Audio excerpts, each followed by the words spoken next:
Hey everyone, welcome back to Country Boy Guns on YouTube. Today I wanted to talk about my FN 57. Now, those of you that play a lot of video games have probably seen this gun quite a bit. It's a pretty iconic, unique looking gun, so it's pretty easy to spot if you've ever seen one before. For those of you that don't know anything about it, this will be a pretty good intro video to kind of tell you some of the unique features of it. So before we get started, it is unloaded. I safety checked it right before I hit record on the video, so we're good to go there. Next thing, this thing is not inexpensive at all. I paid around $1,200 for it, so if you're interested in picking one of these up, you're going to drop a little bit of money on it. That's just the way it is. It's a unique design, fires a unique round, and there aren't a whole lot of them out there for those reasons. Fires the 5.7 by 28 millimeter cartridge. Kind of a unique little, almost like a shrunken down 5.56 is what it reminds me of. This particular one is a green tip. I can't remember which nomenclature they assigned to this, but this is the 27 grain hollow point, moving pretty fast. This particular gun has been known to be able to penetrate some soft body armor, depending on what load you put into it, just because it has so much velocity. But 27 grains, not a whole lot of weight in the projectile, so not gonna, take down any bears or anything like that for sure. But pretty good little self-defense cartridge, especially if you don't have anything else. But why would you have a $1,200 gun if you don't have a $500 Glock? Anyway, it feels really good in the hand.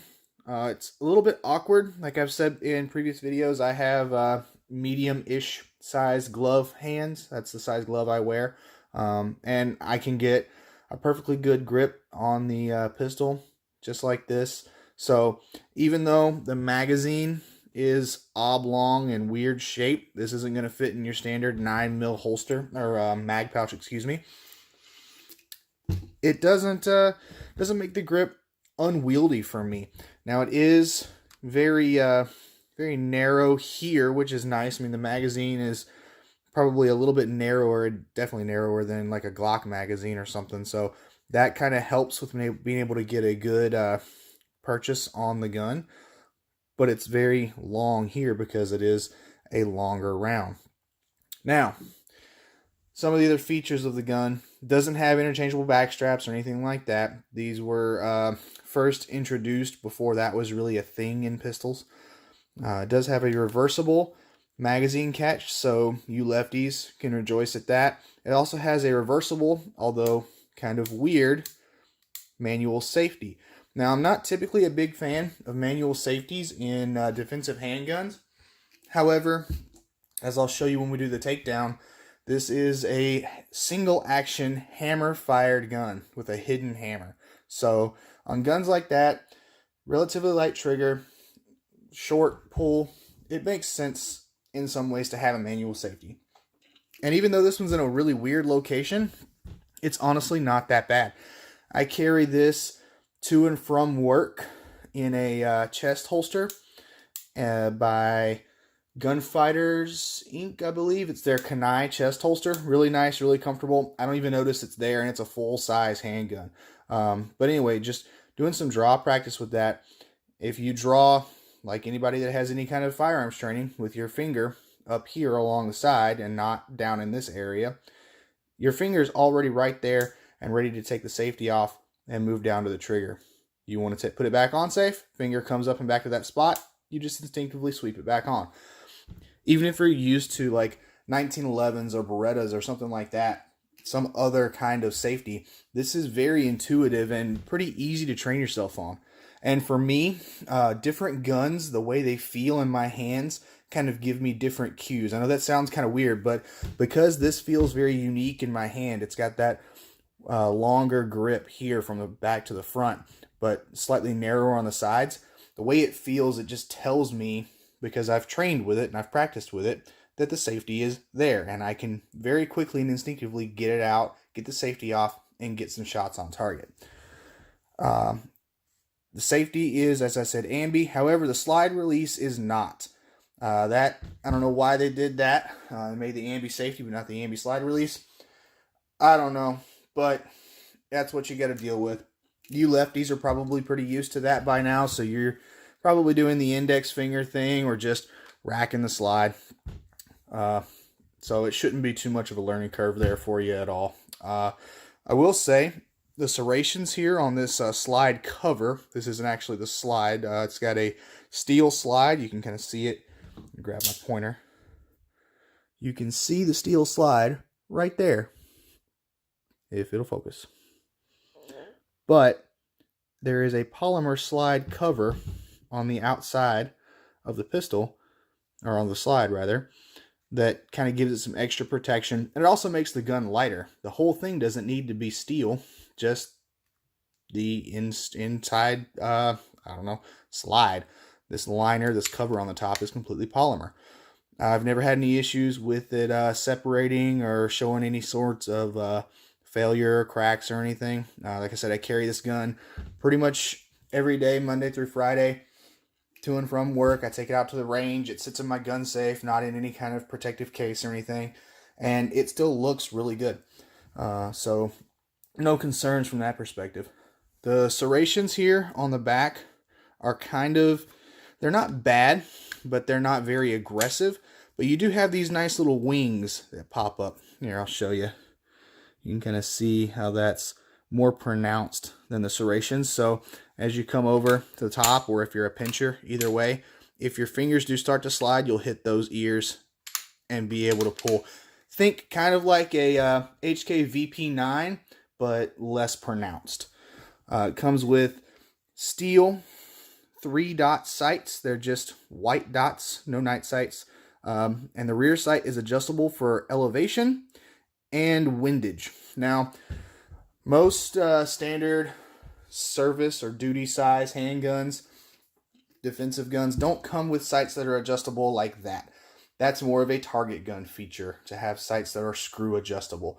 Typically, if you need your elevation to change, you get a taller or shorter front sight. And if you need your windage to change, you just drift the sights. On this thing, that's kind of important to have those readily adjustable sights, because the grain weight on the rounds varies a lot. I shoot 40 grain Federal American Eagle rounds at the range just because they're the most affordable option I've found. They're anywhere from 40 to 50 cents a round, depending on where you get them from. If you get them online and in bulk, you can get them a little bit cheaper. But they're 40 grain bullets, and this is a 27 grain bullet that I carry for defensive use. So 13 grains doesn't sound like a whole lot until you realize that 13 is almost half the weight of this, and it's over a fourth of the weight of the practice ammo. So I just set it for the green tips and understand it's going to shoot low at the range. Doesn't give me any issues. You just know your holds. It does have front slide serrations, so you can do those press checks, which I'm a fan of. I know a lot of people are not a fan of press checks. I like to check and make sure that my guns are in fact hot and ready to go before I carry them. So the press check for me is nice. My personal opinion, your mileage may vary. Has a steel trigger. The mag release is also made of steel, if I didn't mention that. The steel trigger, and I'll pull it for you guys on camera. Again, it's unloaded, no magazine in it. Take the safety off, and you've got some take up right there, but pretty good break. A little bit of creep, not bad. And then the reset, a little longer than say like a 1911 or something, but still not bad. Again, it's a single action trigger, so you'd expect a little bit more from this than something like, I don't know, your standard out of the box Glock or something. And it does have a really nice trigger to it.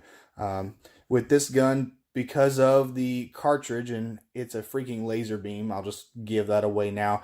I can put clay targets up on a berm sideways at 50 yards and hit the centers, knock the center out of those targets consistently with this pistol, with just these iron sights, because it's that flat shooting of a round.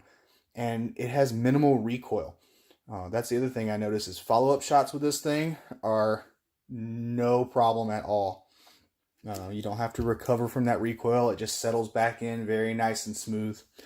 It does have a full pick rail up front, which I have a Streamlight TLR1 HL riding on. As I said in my CZ video, my P10C review, that's my preferred pistol light for full-size guns. I don't have any of the like the TLR7 or anything like that yet, but that's kind of what I'd like to put on my P10C. I'm getting a little sidetracked, sorry about that. The front sight, as you can see, is rather tall, but when you look at it, so is the rear sight. It doesn't look as tall because it's got more mass here. So it looks like it's shorter, but the way I have mine adjusted, it's about right. That does make it kind of nice, though, because a lot of 22 suppressors out there are rated for 5.7 by 28. I know Silencer Co. has some. There's some other companies that do as well. So if you do get a threaded barrel for this, which they do make those, I don't believe FN makes any, but there are some aftermarket options. You could put a suppressor on it and not have to worry about not being able to get a good sight picture, because a 22 can is fairly small in diameter, and you're going to be able to see above it with that tall front sight. So let's go ahead, take the gun down, and we'll show you how that's done real quick. So again, we are clear. You do want to make sure that you rack the slide on this thing before you take it down, and I'll show you why here in a minute. And then you kind of do the Glock pull thing. I'll try to do it at a different angle so you guys can see it better. You do the Glock pull thing, and there's this little tab right here above the front of the trigger guard. You just push that back all the way. The slide comes forward that much. That's it. It doesn't come all the way off the front like most handguns, and then just comes right off. From there, you take your barrel / recoil spring, pull forward, up, and out. And that's it. So it's a straight blowback design. There's no Browning, tilting, barrel locking action or anything like that. And you don't really need it. Even though this thing's moving screaming fast, the projectile that is, when it leaves the barrel, it's a lightweight projectile. So like most 22s, it's just straight blowback, and you don't have any crazy recoil or anything from that. It does have a firing pin safety, as you can see right here, kind of the Glock style right there. So that has to be pushed down, or up, I should say, in order for the firing pin to be able to go forward. Other than that, fairly straightforward stuff. You have a loaded chamber indicator sticking out the side right there, so you don't feel it when you run your finger across it, and you don't see it protruding from the top when it's unloaded. But if you stick a cartridge in there, it pushes up on this little detent, and then you can see it and you can feel it. Not a big fan of loaded chamber indicators personally, but I've never had any malfunctions with this gun. So I guess I can't fault it at this point. I've got a few hundred rounds through it. Like I said, the ammo is kind of expensive. This stuff was, I want to say, 70 cents or so a round when I got it. And I bought as much of it as I could, because it, at least at the time, I was living in California when I bought this gun. That ammo was kind of hard to find. Yes, I did live in California. Sorry for you guys that live there. It's a terrible state, terrible place to be, and I hope I never go back.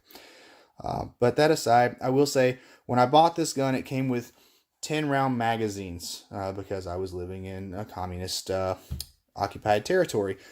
But the nice thing about those magazines is they worked flawlessly. Now, as you can see from the design of the magazine, it's a double stack, double feed, like your AR magazine is. And what they did, instead of sectioning off a side over here, like I think that's what Glock does. I haven't taken any of their 10-round magazines apart, but I've shot the Glock California 10-round magazines, and I had reliability issues with them. They didn't feed 100% like a normal free state Glock magazine did. And so I was really happy when I moved and I could get rid of those. These things, what they did is they actually didn't put a space here. So you have the base plate on the 10 round California mags, and then a thick solid piece of polymer about yay wide that just comes up.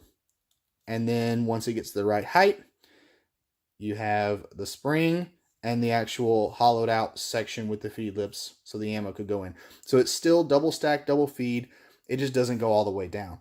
Like you can see here, this is a 20 round magazine. Thank God for America, because freedom rocks. And yeah, these things are awesome. They weigh like nothing. The whole gun is super light. I don't have the weight written down right now. And when I weighed mine, I weighed it with a light on it anyway, so that would skew the number. But it's ridiculously light. This would be a great gun for just, you want to have something that's lightweight. You're carrying a lot of other stuff. You want to carry a pistol, but you don't want a lot of weight. But you want a full-size gun because you don't want some tiny little single-stack 9 or a pocket gun or something like that. This thing would be great for that. Again, ballistically, it's not going to be ridiculously effective. Now, I've seen some rounds for this that are always out of stock at Elite Ammunition, I believe is the website. They're always out of stock, but they have some pretty devastating little defensive rounds for this caliber if you can get your hands on them. And those can do some pretty nasty stuff. I've seen some ballistics gel tests from those, and I'd like to carry those. I just can't get them.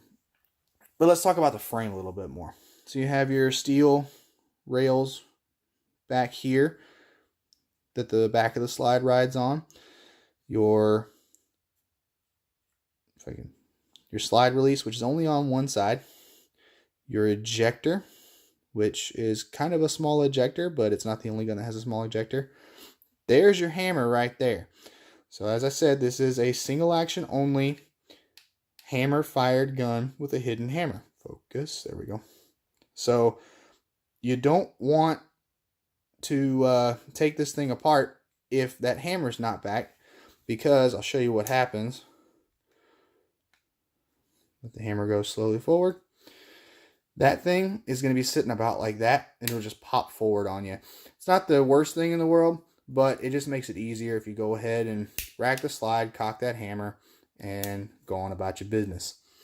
Other than that, you have your little pin there that your barrel locks into, holds onto, so that the slide can reciprocate. And you had this neat little front rail here. So this is actually a guide rail that the slide rides on. There's a cutout in the front of the slide right there that just mates up perfectly, obviously in the other direction. I'm just showing you guys so you can see how it works. And it just rides right there. So the barrel is one of the heavier parts of this gun, actually. It's got a really thick chamber there because this is a very high pressure round. You want those chamber walls to be nice and thick and supported. And it has a sort of feed ramp all the way around. I don't know if they did that because of accuracy reasons or feeding or ejection or what, but again, I've never had any malfunctions with this gun. And then a pretty stiff recoil spring around the barrel. So it does a good job of absorbing that recoil and giving you some flat shots. Like I said, there are threaded barrels for this gun. Elite Ammunition, like I said, I'm pretty sure they make one, or at least they sell one. It's threaded. It's a weird thread pitch because this diameter is so small it can't be 1/2 by 28. But it's a weird thread pitch, and then typically when you buy the threaded barrel, it comes with a 1/2 by 28 adapter, so you can use your standard 223 cans or 556 cans or anything that you want to use that is rated for 5.7 and will go on a 1/2 by 28 threaded barrel. Should be golden. Let's put the thing back together real quick, show you how that works. So you invert your slide, take your barrel with the bullet in the end first, put it through the hole in the end of the slide, push on it a little bit, and it just drops down into its recess. Make sure that that's nice and centered. It can get kind of cocked off to one side. I said cock. But you want it to be centered up and straight so that when you go to put the slide back on the pistol, it goes in nicely. Now, notice I'm not coming from the front and coming all the way back. That's not going to work. If you just drop this block on your barrel down in front of that pin I showed you, like so, make sure your rear rails are lined up, pull it, and it just goes back for you. You don't have to hit any switches or do anything crazy or weird to it. Now, there's one thing about this gun that I did not like. I don't know why. I've bought a few guns from the factory that just came broken, to where if I put a magazine in the pistol, loaded it around into the chamber, then took the magazine out, it wouldn't go bang. I don't know. I don't know why. I'm just kidding, guys. I know that that's a thing. It's called a magazine disconnect safety. There's a few different names for it. It's a thing. I know. It's not just a California version thing either. All of them have that. All the 5.7s do. And a lot of 22 pistols, and there's some other handguns out there. Personally, I hate those things. I cannot stand them. Every gun I've bought that had a magazine disconnect in it, I have fixed. I took a part out, or I moved the part, and there's videos on YouTube showing you how to do it. In this one, it's actually pretty easy to do. You don't even have to take the whole thing apart. No pins removed, nothing like that. And the part's still in the gun. It's just in such a way that it's deactivated. And now I can get a bang with no magazine in it, which is nice because I can dry fire it on camera for you guys. You can get 30-round magazines for these. Pro Mag makes one. I have one, and it's garbage. It does not feed worth crap. So I cannot recommend those. But I will say, years ago, CMMG, I believe, made some. And I've never personally tested one. I've heard good things. But last time I checked their website, they don't make them anymore. Or at least they don't have them on their website. So that's kind of a bummer. But, I mean, 20 rounds and a quick reload like any other pistol, that's not bad, right? I mean, that's pretty good. Some other accessories I know of besides the threaded barrel for this gun, you can get a shorter reach trigger through Elite Ammunition. You can get your sights drilled out and filled with tritium vials to turn them into night sights. That's a service that can be done. I don't know of any just plug and play options like a Trijicon set or something like that. I haven't seen any of those. And then there's this other option, which I guess would make sense for a competition type pistol. You can have your rear sight replaced with a rail, a pick rail along the top that it's made out of aluminum, has two little divots drilled in the back and a trough down the middle. Those divots are shiny because it's aluminum. And you can mount a red dot, or you can use that as iron sights.